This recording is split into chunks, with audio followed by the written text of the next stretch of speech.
Riot updates the story of multiple champions at once, it is always the ones we have the least expectations for that surprise us the most.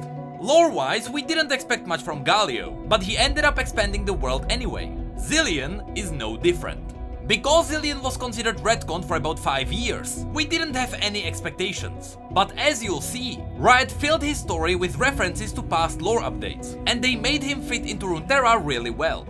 With that said, I highly recommend looking into the story where Icathia once stood. It's a crucial turning point for the history of Runeterra, and it is one of the essential stories you should know about.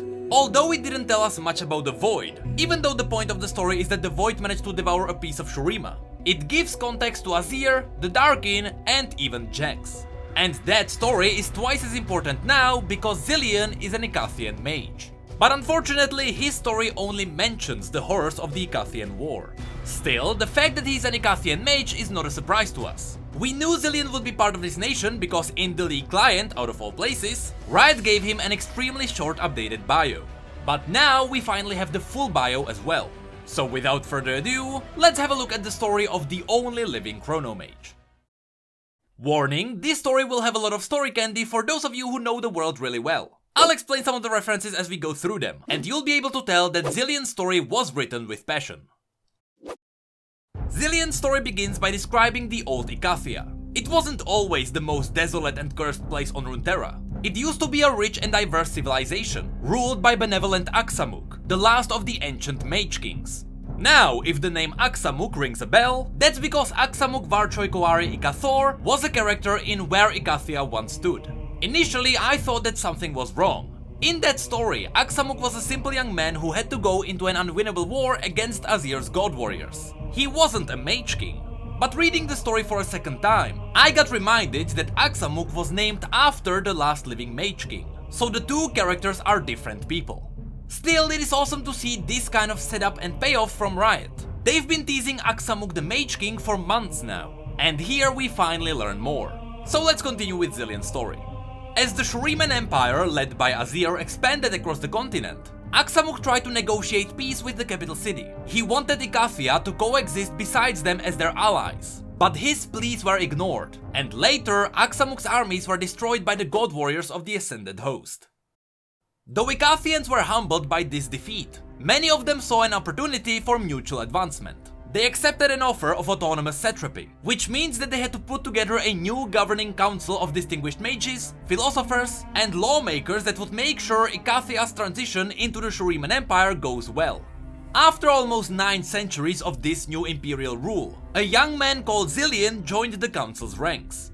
At the time, Zilean was an elemental mage with an especially good understanding of physical reality. He had also studied under the greatest minds of their age, from the great Yun of Ishtal to the astromancers of Faraj and countless others besides. Throughout his studies, Zilean learned that there was one component of the material realm that few had ever truly grasped, but he was determined to master. That component was time. Time was the only inescapable constant in all things. And although the Shuriman culture doesn't know any greater beings, even the mighty god warriors were not immune to its passage. As a part of the political establishment, Zilean now saw more clearly how dissatisfied the citizens of Icathia truly were. While their land was home to some of the most heroic leaders and revolutionary masterminds in the Empire, not one had ever been deemed worthy of ascension. Again and again, the council submitted petitions to the distant emperor, yet access to the Sun Disk was denied without explanation. No matter how great they were, it seemed Icathians would never be seen as equals. Although Zilean's own resentment grew, he was worried when his peers started debating how Icathia should leave the Shuriman Empire. He was a patriot through and through, but in the face of the Ascended Host, any rebellion could only end in the destruction of his own people. Seeking a diplomatic solution, he traveled as an envoy to neighboring Kalik, Kalduga, and Ishtal. Zilean had made many allies in his lifetime, and he begged them to stand with Icathia. But each time the answer was the same. They would not defy Shurima. If Zilean's people wanted to, they would do so alone. When Zilean returned home, he was shocked to find the council had decided to crown a new Mage King. Breathlessly and joyously, they told Zilean of the ancient and forbidden power they had discovered. A power so great it would all but guarantee Icathia's victory. They told Zilean of the power of the Void. Zilean looked to these reasoned wise Icathians, but saw only madness in their eyes.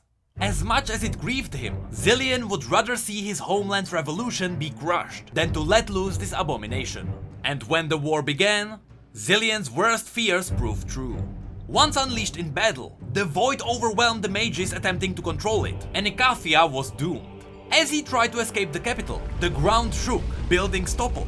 Mind-riddling horrors that had no place in this world or the next erupted from the depths, driving terrified citizens before them. They were trapped. Hundreds of thousands of innocents would die. In desperation, Zilean urged as many as he could to take refuge in his tower, and he did the impossible. He removed the entire tower from time. Such magic drained all of his power, and he crashed on the floor. Zilean looked at the frozen figures all around him. The void was halted, but only within those walls. Outside, where Icathia once stood, there was nothing. Zilean had spent decades trying to comprehend the mysteries of time and causality, and it seemed only he could move freely back and forth within the anomaly he had somehow created. These people had been saved, true enough. He just didn't know how to undo what he had done to achieve it.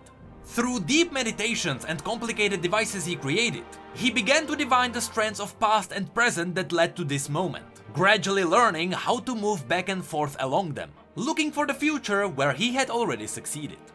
It was there in the visions of the future where he found the true threat, the end of everything, the great unmaking that awaits Runeterra. Effectively, Zilean now exists everywhere and always has. Even so, he is well aware of the consequences of trying to change the past and sparking other unexpected destinies, often conflicting and almost always more dangerous. Perhaps if he can find a way to save his own people, then the great disaster might also be averted. The only question is, what might he be willing to sacrifice along the way? And that is the story of Zilean. What's really cool about this story is that Riot preserved Zilean's old lore, just like they did with Malphite. Back in Season 2, Zilean used to be a grumpy old mage who did his time shenanigans in his legendary Tower of Time. But one day something went wrong, he disappeared, and only his frozen Tower of Time was left behind. This tower could even be seen on the old map of Runeterra. It is cool that Riot kept the concept of locking a tower in time, and they modernized the idea for his new story. Honestly, I thought we were done with Icathia when we learned about CZECH and the Darkin, so it was a nice surprise to see that Zilean brought the region to another level. Partially, it was also because of Ishtal. Because, if you don't know, even though Ishtal may not look that interesting at first glance, that entire region influenced Runeterra's history more than any other place. So that's what we'll have a look at next. Yes, Kiana will be there too. The hour is close at hand. Hey, did you know that we have social media and Twitch where we talk about other League facts and stories? And did you know that we have neat mugs and shirts too? The links to all of that will be below. And as always, thank you, come again.